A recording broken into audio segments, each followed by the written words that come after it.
अस्सलाम वालेकुम वाला एग्रीकल्चर यूट्यूब चैनल पर खुश आमदीद कहते हैं सब भाइयों को। उम्मीद है सब भाई खैरियत से होंगे।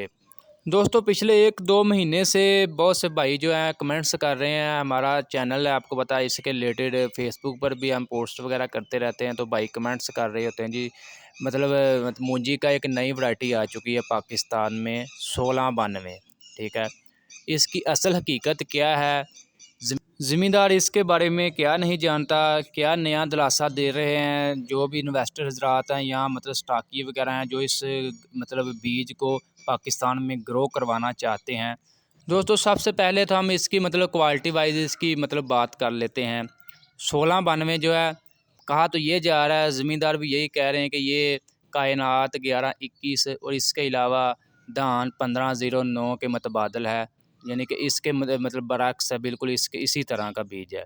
ठीक है, दाना वगैरह बिल्कुल नहीं है। इसकी शेप जो है थोड़ी सी लंबाई में ज़्यादा है कह सकते हैं, लेकिन मज़ीद इसके बारे में रिसर्च करने के बाद ये पता चला है कि ये खाने में भी इसका जायका वगैरह बिल्कुल भी अच्छा नहीं है, पकाने में भी ये बेहतर चावल नहीं है।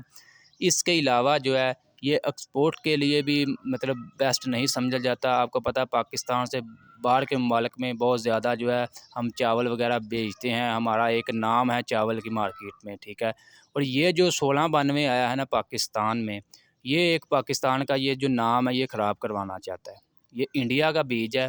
ठीक है, और ये पाकिस्तान में कुछ स्टाकियों के पास आ चुका है, और वो इसकी जो है इसका मतलब ग्रो वगैरह करवा रहा है इस मतलब हमारे ज़मींदारों के थ्रू, कि भाई इसको आप काश्त करें, अच्छी फसल होगी, इतनी होगी एकड़ में, ये है वो, जितनी मर्ज़ी मतलब होती रहे एकड़ में। बाकी ये है कि इसकी हमने परफॉर्मेंस देखनी है।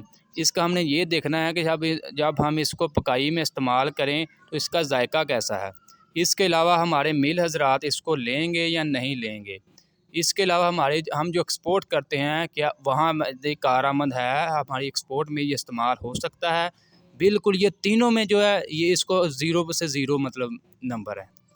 ठीक है, अगर तीनों में ये नहीं कारआमद है तो फिर आप इसको मतलब काश्त करके क्या करेंगे। अगर 1 एकड़ से आपको 100 मन भी आ जाता है, मिसाल के तौर पर 100 मन भी आ जाता है, तो आप क्या करेंगे। जब इसकी ना एक्सपोर्ट होनी है, ना मिलर हज़रात ने इसको लेना है, ना पकाई वाले हज़रात ने इसको लेना है, ना मंडियों में इसका अच्छा रेट्स लगना है, तो फिर आप इसको क्या करेंगे, घर में रख लेंगे। ठीक है, अब फिर क्या करेंगे, हमारे पाकिस्तानी पता जुगाड़ लगाएंगे, कायनात में इसको मिक्स कर देंगे या 1509 में इसको मिक्स करके जो है सेल करना स्टार्ट कर देंगे, एक्सपोर्ट करवा देंगे। ठीक है, तो बाहर जब ये एक्सपोर्ट हमारा चावल जाएगा तो हमारा नाम बदनाम होगा। हमारे ख़्याल से तो ये इंडिया के जो इन्वेस्टर हज़रात हैं ना, वो पाकिस्तान की एक्सपोर्ट को बदनाम करना चाहते हैं, ताकि ये चावल जो है पाकिस्तान मतलब अच्छी क्वालिटी के चावल भेज रहे हैं। पाकिस्तान का एक नाम है चावल मार्केट में, वो नाम ख़राब करवाना चाहते हैं हमारे ज़मींदार जो उनके झांसे में आ रहे हैं। मैं आपको यही मशवरा दूंगा कि ये बिल्कुल जो है इसको काश्त वगैरह ना करें। इसके अलावा ये हुकूमत से नामंजूर है। ठीक है, ये सेटिस्फाई नहीं है, हुकूमत ने इसको मतलब बिल्कुल जो है नाजायज़ बीज जो है करार दे चुकी है। ठीक है, तो दोस्तों ये थी 1692 के बारे में अपडेट।